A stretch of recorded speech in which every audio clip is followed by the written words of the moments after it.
ఒక గొప్ప అడుగు ఆ పోర్టులో అడుగులు వేసింది ఎప్పుడు అని అంటే మన ప్రభుత్వం వచ్చిన తర్వాతనే. అక్కడే మనం భూములు కొనుగోలు దగ్గర నుంచి, పర్మిషన్ తేవడం దగ్గర నుంచి, చివరికి ఆ పోర్టు ఇబ్బంది పడుకోకుండా ఫైనాన్షియల్ క్లోజర్ కూడా మనమే పూర్తిగా కంప్లీట్ చేసి, ఏకంగా మనం 30% పనులు కూడా పూర్తి చేసే కార్యక్రమం మనం చేస్తే, చంద్రబాబు నాయుడు గారు ఇప్పుడు ఆ 3 పోర్ట్లను, గవర్నమెంట్ రంగంలో ఉన్న 3 పోర్ట్లను కమిషన్ల కోసం అమ్మడానికి ఈ పెద్ద మనిషి శ్రీకారం చుట్టాడు.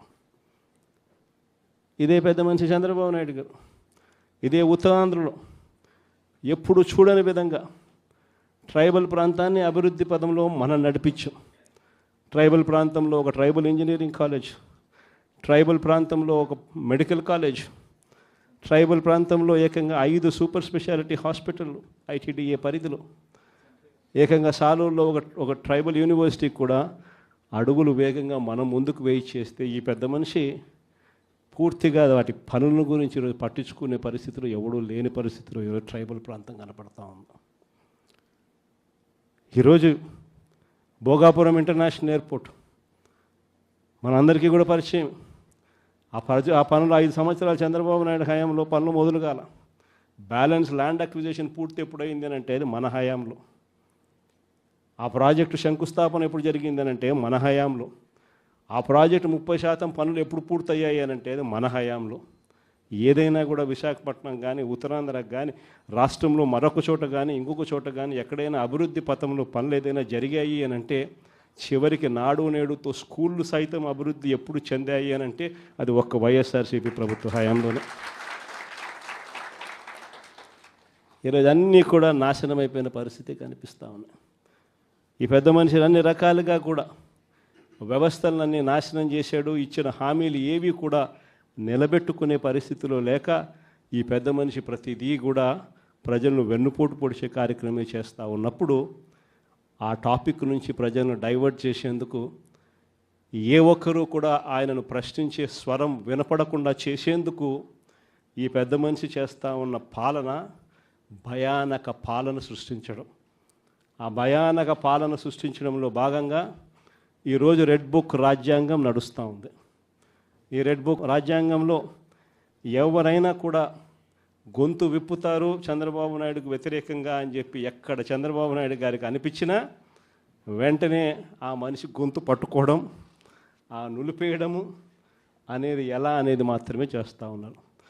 మొట్టమొదటిసారిగా చూస్తూ ఉన్నాం మ్యానుఫ్యాక్చర్డ్ విట్నెస్లు. అంటే ఒక నేరంతో ఒక మనిషికి సంబంధం ఉండదు, కానీ ఏకంగా వీళ్ళకి సంబంధించిన ఒక వ్యక్తిని క్రియేట్ చేస్తున్నారు. ఆయన చేత ఆయనను అప్రూవర్ అంటున్నారు, ఆయన చేత ఇష్టం వచ్చిన మాటలు మాట్లాడిస్తున్నారు, ఒక ఎవిడెన్స్ మ్యానుఫ్యాక్చర్డ్ ఎవిడెన్స్ క్రియేట్ చేయిస్తున్నారు. ఆ మనిషితో ఈ మనిషి పేరు చెప్పిస్తున్నారు, ఈ మనిషిని ఇలా అరెస్ట్ చేస్తూ ఉన్నారు. ఇంతవరకు ఎప్పుడు హిస్టరీలో ఇటువంటి కార్యక్రమాలు ఎప్పుడు జరగల. ఒక తప్పుడు సాంప్రదాయానికి పెద్ద మనిషి చంద్రబాబు నాయుడు గారు ఈరోజు బీజం వేస్తూ ఉన్నాడు. ప్రతి నియోజకవర్గంలో కూడా పాత కేసులు ఏమేమి ఉన్నాయని చెప్పి తవ్వుతున్నారు. ఆయన పాత కేసులలో ఇప్పుడు మన ఎమ్మెల్యే క్యాండిడేట్లను ఎలా ఇరికించాలి అని చెప్పి, ఆ కేసుల్లో ఎలా ఇరికించాలి అని చెప్పి ఇప్పుడు చూస్తూ ఉన్నారు. ఏ తప్పు జరగకపోయినా కూడా యాక్టివ్గా ఎవడైనా కార్పొరేటర్ ఉన్నా, ఎవడైనా ఎంపీటీసీ ఉన్నా, ఎవడైనా జెడ్పీటీసీ ఉన్నా, లేకపోతే ఎవరైనా లీడర్ ఉన్నా సరే విజిలెన్స్లో ఎలా ఇరికించాలా, తప్పుడు కేసు ఎలా పెట్టించాలా అనే సంస్కృతితోనే ఈరోజు పాలన సాగుతూ ఉంది.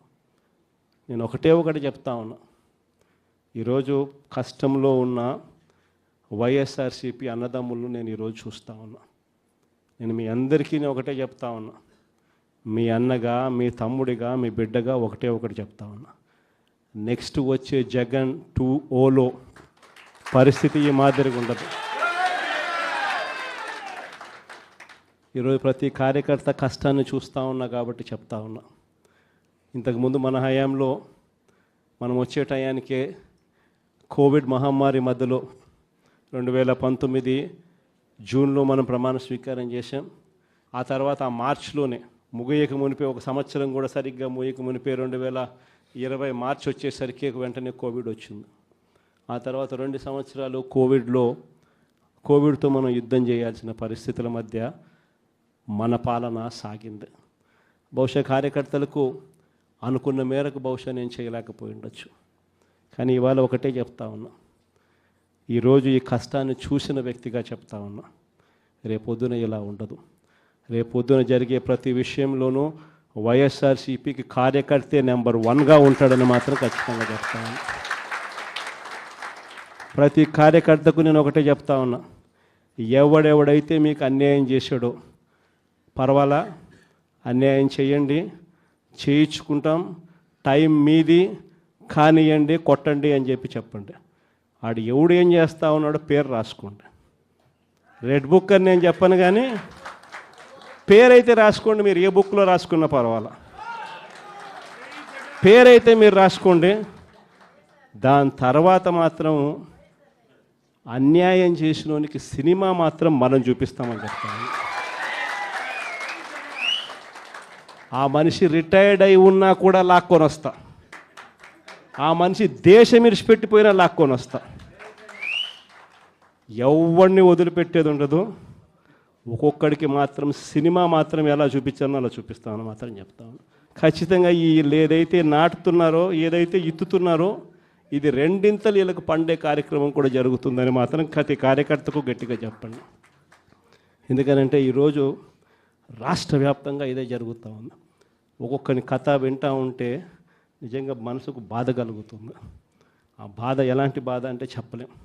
అసలు మంగళగిరిలో ఒక పాపను, కృష్ణవేణి మంగళగిరి పాప, సోషల్ మీడియా పాప తీసుకొని పోయి, ఆడపాపను కూడా, ఆడ కూతురని కూడా చూడుకోకుండా తీసుకొని పోయి హైదరాబాద్ నుంచి ఎత్తుకొని వచ్చి స్టేషన్లలో పెడతా ఉన్నారు. ఇంకొక పాప సుధారాణి, ఆ పాపను నెలలు ఈ స్టేషన్ నుంచి శ్రీకాకుళం నుంచి తిప్పినారు.